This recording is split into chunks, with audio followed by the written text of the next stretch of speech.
ഇടതുപക്ഷ ജനാധിപത്യ മുന്നണിയുടെ നേതൃത്വത്തിൽ മധ്യമേഖല ജാഥ കഴിഞ്ഞ 6-ാം തീയതി ആറന്മുള നിയമസഭാ മണ്ഡലത്തിൽ നിന്ന് ബഹുമാനപ്പെട്ട കേരളത്തിൻ്റെ മുഖ്യമന്ത്രി സഖാവ് പിണറായി വിജയൻ ഉദ്ഘാടനം ചെയ്ത് അത് വിവിധ ജില്ലകളിൽ കൂടി കടന്ന് പത്തനംതിട്ട ജില്ല പൂർത്തിയാക്കി, കോട്ടയം ജില്ല പൂർത്തിയാക്കി, ഇടുക്കി ജില്ല എല്ലാ നിയോജക മണ്ഡലത്തിൽ കൂടെ ഒക്കെ പൂർത്തിയാക്കി, എറണാകുളം ജില്ലയിൽ 2 ദിവസം മുമ്പ് എത്തി.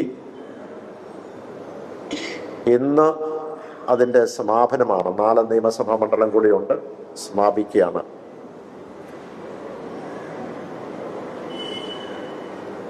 എല്ലാ നിയമസഭാ മണ്ഡലത്തിൽ കൂടെ ഈ മധ്യമേഖലാ ജാഥ ഈ 4 ജില്ലകളിലെ എല്ലാ നിയമസഭാ മണ്ഡലത്തിൽ കൂടെ കടന്നുപോയി.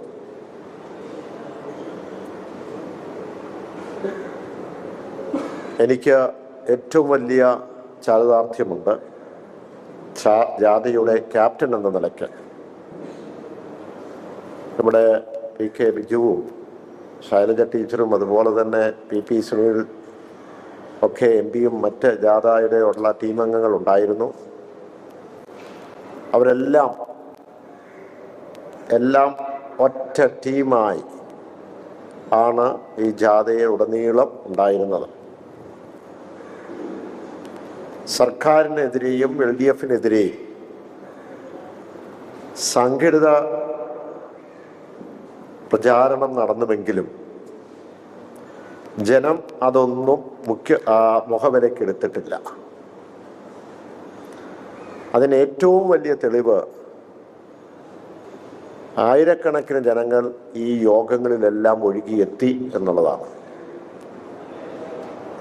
എല്ലാവരും വളരെയധികം ഞങ്ങൾ പോയ പ്രദേശങ്ങളിലെല്ലാം ആവേശത്തോടു കൂടിയുള്ള ആ പ്രതികരണമാണ് നമുക്ക് ലഭിച്ചത്. സാധാരണ രീതിയിൽ സമാപനം, ഓരോ ദിവസത്തെ സമാപനം നമുക്കറിയാം. ഈ ആളുകൾ വളരെയധികം ആയിരക്കണക്കിനുള്ളത് കൊണ്ട് തന്നെ പലപ്പോഴും താമസിച്ചു പോകാറുണ്ട്.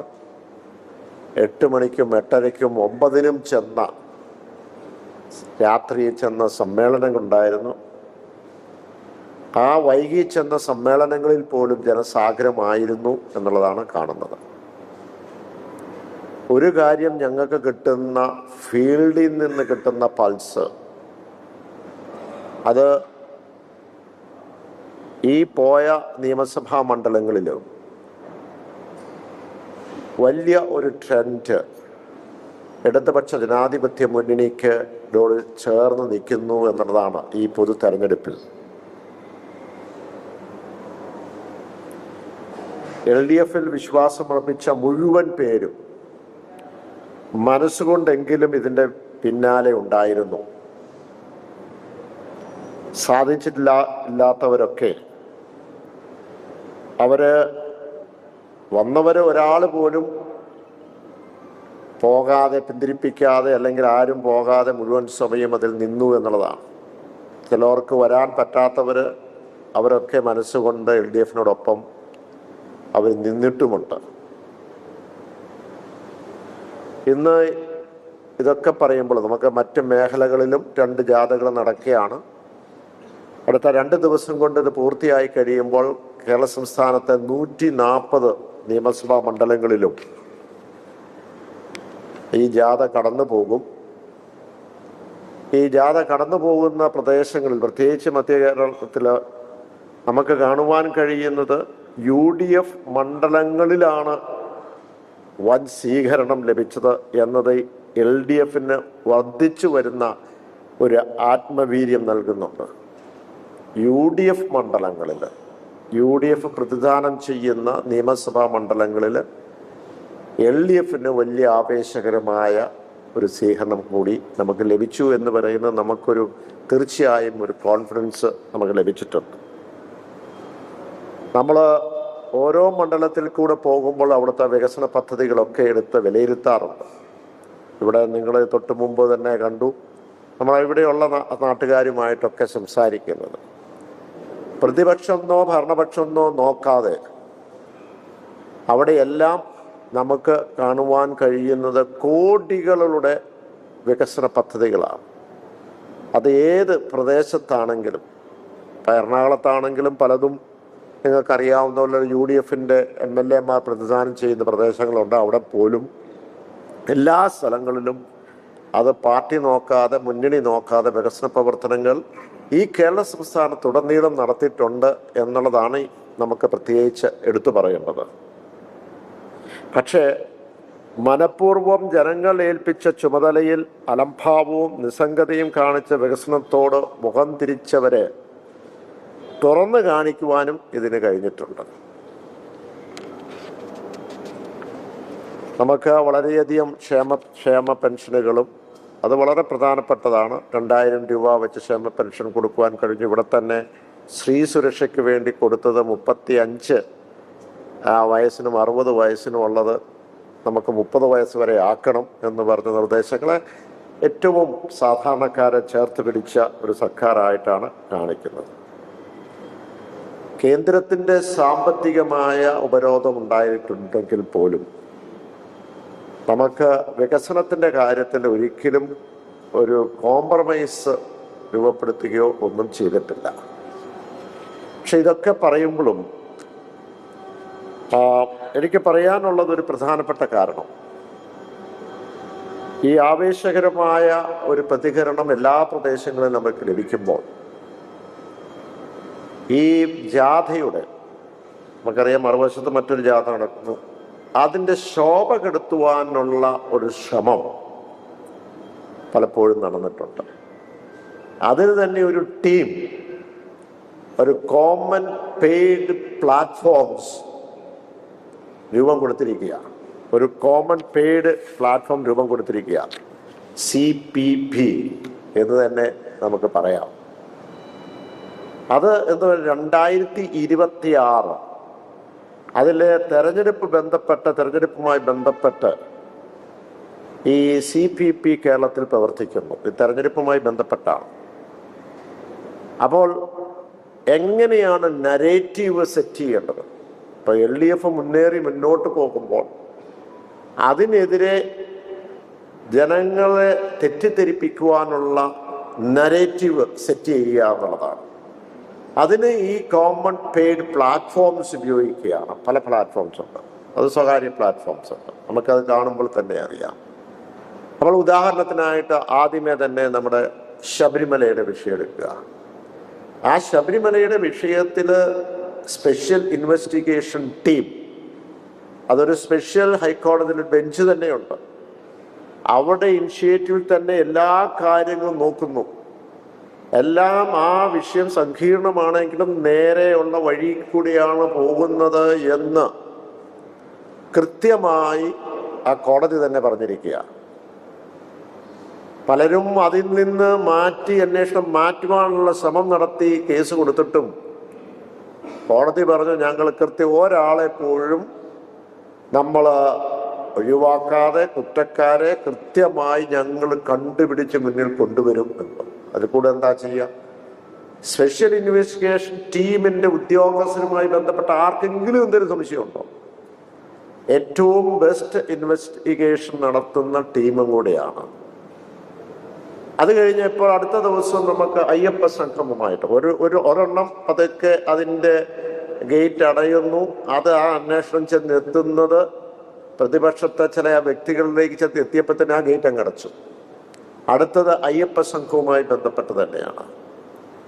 അത് ദേവസ്വം ബോർഡുമായി ബന്ധപ്പെട്ട് തന്നെയാണ്. അത് ഈ ബെഞ്ചിന്റെ കീഴിലാണ്, അവരുടെ അനുവാദത്തോടു കൂടിയാണ്. അതല്ലെങ്കിൽ പോലും അതിൻ്റെ എല്ലാ പ്രവർത്തനവും എന്തെങ്കിലും സംശയം ഉണ്ടെങ്കിൽ തീർച്ചയായും അത് ഈ ബെഞ്ചുമായി ബന്ധപ്പെട്ട് തന്നെ പിന്നോട്ട് പോകും. അതിനകത്ത് യാതൊരു സംശയവുമില്ല. അപ്പോൾ അങ്ങോട്ട് വന്നു. രണ്ടാമത്,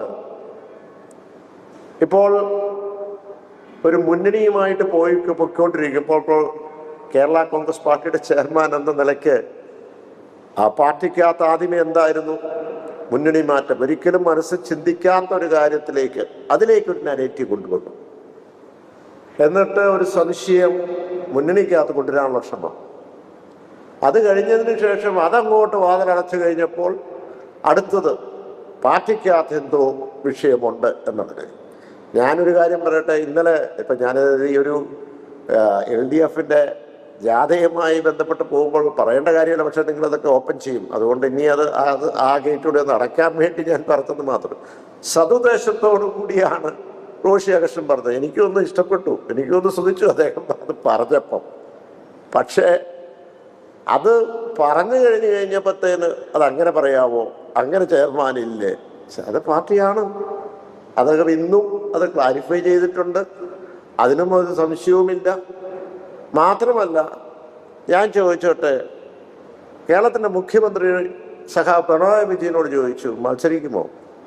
എന്താ അദ്ദേഹം പറഞ്ഞത്? പാർട്ടി തീരുമാനിക്കും, അതല്ലേ, അതിനല്ലേ പറഞ്ഞു. പിന്നെ കേരളത്തിലുള്ള ബഹുഭൂരിപക്ഷം ഇടതുപക്ഷത്തിൻ്റെ CPM-ന്റെ ആളുകൾക്ക് അദ്ദേഹം മത്സരിക്കണമെന്ന് ആഗ്രഹമാണ്. കേരള കോൺഗ്രസ് പാർട്ടിയോട് സംബന്ധിച്ചിടത്തോളം അത് തന്നെയാണ്, ഞാൻ മത്സരിക്കണമെന്ന് ആഗ്രഹമാണ്. പക്ഷെ അത് പാർട്ടി തീരുമാനിക്കും.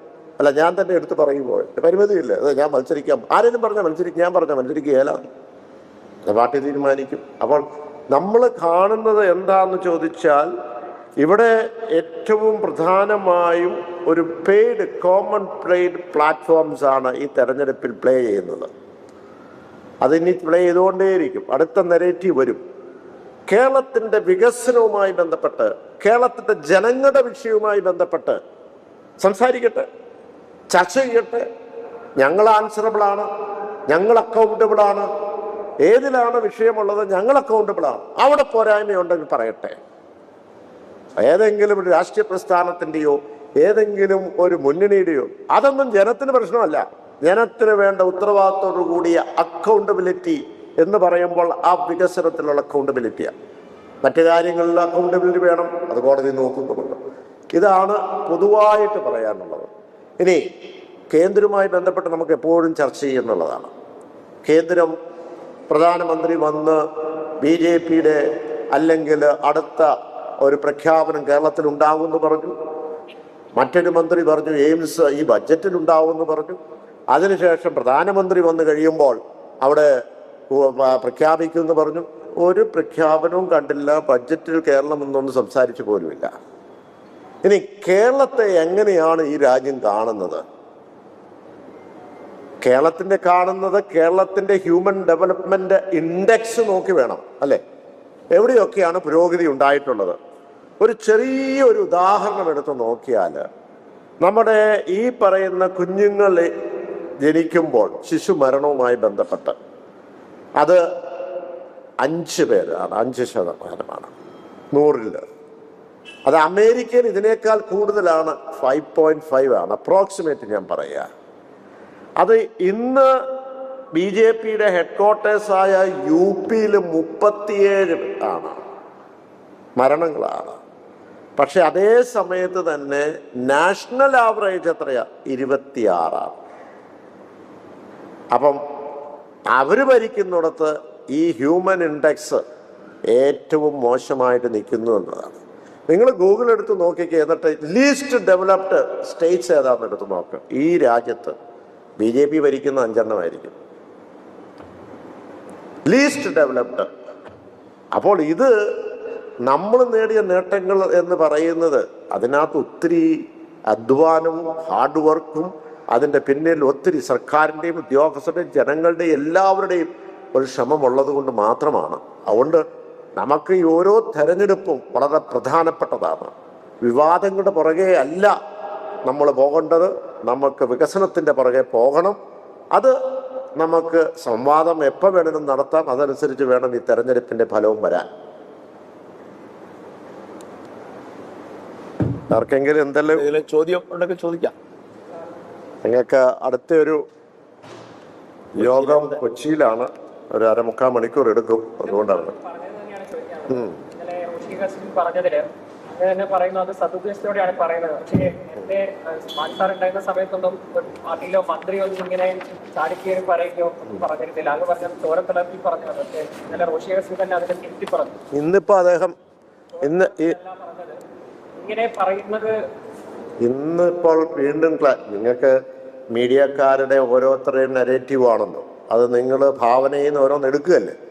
അപ്പോൾ പിന്നെ ഞങ്ങൾ പിന്നെയും കറക്റ്റ് ചെയ്യാൻ പോകണം. ഇന്ന് കറക്റ്റ് ചെയ്ത് ഇവിടെ ഏതോ ഒരു ചാനൽ കൊടുത്തിട്ടുണ്ട്, അത് ചെയർമാൻ തന്നെയാണ് തീരുമാനിക്കുന്നത്, അതിനകത്ത് ഒരു കൺഫ്യൂഷനും വേണ്ട എന്ന അത് ഞാൻ പറയുന്നത് നിങ്ങൾ കൊടുക്കുന്ന നരേറ്റീവിലുള്ള തെറ്റാണ്. ഇന്ന് സതുദ്ദേശത്ത് ഞാൻ പറഞ്ഞു, എനിക്കും സുഖപ്പെട്ടു, എനിക്കൊരു നല്ല ഒരു സന്തോഷം ഉണ്ടായി. കാരണം ഇവിടെ കേരളത്തിൽ എത്രയോ ആളുകൾ പറയും, CPM പറയല്ലേ മുഖ്യമന്ത്രി മത്സരിക്കണമെന്ന്. അതിന് പറയുന്നതിന് അവർക്കതിന് സ്വാതന്ത്ര്യമില്ലേ? അതിന് ഏതെങ്കിലും ഇനി മത്സരിച്ചില്ല എന്ന് പറഞ്ഞെങ്കിൽ നിങ്ങൾ വേറൊരു മെജോറിറ്റി ഉണ്ടാക്കിക്കോ, ഇഷ്ടം പോലെ ഉണ്ടാക്കിക്കോ. നമുക്ക് ഈ യോഗം നമുക്ക് കേരള കോൺഗ്രസ് ആക്കി എടുക്കാതെ ഞാൻ നിങ്ങൾക്ക് നാളെ മുഴുവൻ എത്ര നേരം വേണം നിന്ന് തരാം, നമുക്ക് ചർച്ച ഉണ്ടാക്കാം. മറ്റു കാര്യങ്ങളിലേക്ക് പോട്ടെ. റോഷി പറയുന്നത് മത്സരിക്കണം നല്ല മത്സരിക്കും ചെയർമാനെന്നാണ്. മത്സരിക്കും, ഒപ്പം തന്നെ പാർട്ടിക്ക് ഒരു നേതൃത്വം ഉണ്ടെന്ന് അങ്ങനെ തെളിയിക്കാൻ. അങ്ങനെയല്ല പറഞ്ഞത്, പാർട്ടി തീരുമാനിക്കും എന്ന് പറഞ്ഞു, പാർട്ടി തീരുമാനിച്ചു എന്ന് പറഞ്ഞില്ല. അതിനകത്ത് വ്യത്യാസമുണ്ട്. ഇനി എന്തേലും ആട്ടെ, കൃത്യമായ ക്ലാരിഫിക്കേഷൻ എന്ന് പറഞ്ഞിട്ടുണ്ട്. ഒരിക്കലും അച്ചടക്കമല്ല, സ്വാതന്ത്ര്യമില്ല. ഒരു MLA പറയാലോ, ജനത്തിന് പറയാം, ജില്ലാ പ്രസിഡന്റ് പറയാം, സ്വാതന്ത്ര്യമുണ്ടെന്ന്. പക്ഷെ അവസാനം എന്താ പറഞ്ഞെന്നുള്ളതല്ലേ, വാട്ട് ഈസ് കൺക്ലൂഡിങ്, എന്താണ് statement. Concluding statement party will decide. This the same thing I am telling you the example of CPM. പറഞ്ഞില്ലേ, അദ്ദേഹം പറഞ്ഞു മുഖ്യമന്ത്രി പറഞ്ഞ് പാർട്ടി തീരുമാനിക്കും, അതല്ലാതെ എനിക്ക് തീരുമാനിക്കാം, പാർട്ടി തന്നെയാണ് മുഖ്യമന്ത്രി, ഞാൻ മത്സരിക്കാൻ പോകാമെന്ന്. മൈക്ക് ഒരിക്കലും തട്ടിപ്പറിച്ചില്ല. എൻ്റെ ബോഡി ലാംഗ്വേജ് എടുത്ത് നോക്കിക്കേ, ഞാൻ ചുമ്മാ നോക്കി തട്ടിപ്പറിക്കുന്നു. ഞാൻ ചിരിച്ചുകൊണ്ടിരിക്കുന്നു, അദ്ദേഹം പറഞ്ഞു അങ്ങോട്ടും ഇങ്ങോട്ടും സഹോദര തുല്യമാണ് പറയും, അത് പറഞ്ഞോട്ടെ, അതിന് സ്വാതന്ത്ര്യം ഞാൻ അദ്ദേഹത്തിന് കൊടുത്തിട്ടുണ്ട്. അത്രേ ഉള്ളൂ, അതിനുള്ള സ്വാതന്ത്ര്യം കൊടുത്തിട്ടുണ്ട്. ഞങ്ങളൊരു ടീമായിട്ട് തന്നെ പോകുന്നത്. ഞാൻ പറഞ്ഞു, അതിനകത്ത് നിങ്ങൾ എന്ത് വിചാരിച്ചാലും അതിലൊന്നും ഒരു ക്ലീൻ പൊത്താൻ പോകുന്നില്ല, അത്രേ ഉള്ളൂ. പക്ഷെ നിങ്ങൾ കീഴ്വഴക്കം എന്ന് പറയുന്നത് എന്താണ്? അത് ഞാൻ പറഞ്ഞത്, എനിക്കൊരു പ്രൊപ്പറേറ്ററി ഉണ്ട്, പാർട്ടിയാണ് തീരുമാനിക്കുന്നത്, അദ്ദേഹത്തിന് അതായത് അഭിപ്രായം പറയാനുണ്ട്. അതുകൊണ്ട് ഞാൻ പറഞ്ഞത്, നിങ്ങൾ എന്ത് നെറേറ്റീവ് കൊണ്ടുവന്നാലും അവർ ക്ലീൻ കൊത്താൻ പോകുന്നില്ല. ഒരു അല്ലല്ല, അതിനകത്ത് തന്നെ പബ്ലിക്കിനോട് പറയുന്നത് ഞങ്ങളുടെ ഒരു ആഗ്രഹമാണ്. ഞാൻ പറഞ്ഞില്ലേ, എൻ്റെ എത്രയോ പാർട്ടിക്കകത്ത് ഞാൻ പറഞ്ഞു, പാർട്ടിക്ക് അകത്ത് പറയാത്തൊരു കാര്യം വേണം പറയാം, അല്ല പുറത്ത് പറയാൻ പാടില്ലാത്ത. മത്സരിക്കണ്ട എന്നാണ് പറഞ്ഞിരുന്നെങ്കിൽ ശരി, ഞാൻ പറഞ്ഞ മത്സരിക്കുകയില്ലെന്ന് എൻ്റെ മനസ്സിൽ എനിക്കുണ്ട്. പക്ഷെ ഞാൻ പറഞ്ഞുകൊണ്ട് നടക്കാൻ പറ്റുമോ? അല്ലല്ല, അത് ഞാൻ നിങ്ങളോട് പറയാൻ പറ്റില്ലല്ലോ. ഞാനെങ്ങനെ പറയുന്നത്, പാർട്ടിയല്ലേ പറയുന്നത്. പോട്ടെ, നിങ്ങൾ എന്ത് പറഞ്ഞാലും നിങ്ങൾ നിങ്ങളുടെ നെറേറ്റീവായിട്ട് പോവും, ഞാൻ എൻ്റെ നെറേറ്റീവായിട്ട് പോവും. അതുകൊണ്ടാണ് ഞാൻ പറയുന്നത്, ഇതിനകത്ത് കൃത്യമായി ഞങ്ങൾ കാണുന്നത് ഇതിൻ്റെ ആവേശകരമായ, ഞാൻ വീണ്ടും പറയുന്നു, ഞാൻ ഇത്രയും പ്രതീക്ഷിച്ചില്ല. ഒരു ക്യാപ്റ്റൻ എന്ന നിലയ്ക്കും ഒരു LDF എന്ന നിലയ്ക്കും ഈ പറയുന്ന ഉച്ചയ്ക്ക് 1 മണിക്ക് നടത്തുന്ന യോഗത്തിലും അവിടെയെല്ലാം ഓരോ ജനങ്ങൾ വരുമ്പോൾ അവരുടെ മുഖഭാവത്തിലേക്ക് നോക്കുമ്പോൾ നമുക്ക് കാണാൻ പറ്റും. മനസ്സിലായില്ലേ? അവിടെ ഒരു ആവേശം എന്ന് പറഞ്ഞ ഇടതുപക്ഷം വീണ്ടും ഇതാ വരുന്നു എന്നുള്ളൊരു ആവേശമാണ്. വെറുതെ ഇങ്ങനെ ആളെ ഇറക്കിയിട്ട് കൊണ്ടുപോയതല്ല. അത്രയും ആവേശമായിട്ടുള്ള പൾസ് അടിയിൽ കണ്ടപ്പോൾ ഒരു കോമൺ പ്ലാറ്റ്ഫോം ഈ കേരള സംസ്ഥാനത്ത് രൂപപ്പെട്ടു. അപ്പോൾ വെറുതെ കൂതി വളർന്നു പറഞ്ഞ പറ്റണക്കും ഞാൻ പറഞ്ഞില്ല, UDF പ്രതിദാനം ചെയ്യുന്ന മണ്ഡലത്തിലാണ് ഞങ്ങൾ ഇത് കണ്ടത്. അപ്പോൾ അങ്ങനെ വരുമ്പോൾ ഇങ്ങനെയുള്ള വിഷമങ്ങളൊക്കെ ഉണ്ടാവും. ശരി, അത് കഴിഞ്ഞല്ലേ, അത് ആ ചോദ്യം കഴിഞ്ഞു, അടുത്ത ചോദ്യത്തിലേക്ക് കിടക്കും. അതല്ല, പ്രഖ്യാപിച്ചില്ലല്ലോ. അവസാനം പുള്ളി അദ്ദേഹം പറയുന്നത് എന്താണ്, പാർട്ടി തീരുമാനിക്കും. നിങ്ങൾക്ക് എന്താ അത് ഞാൻ പറയുന്ന മനസ്സിലാകുന്നില്ലേ?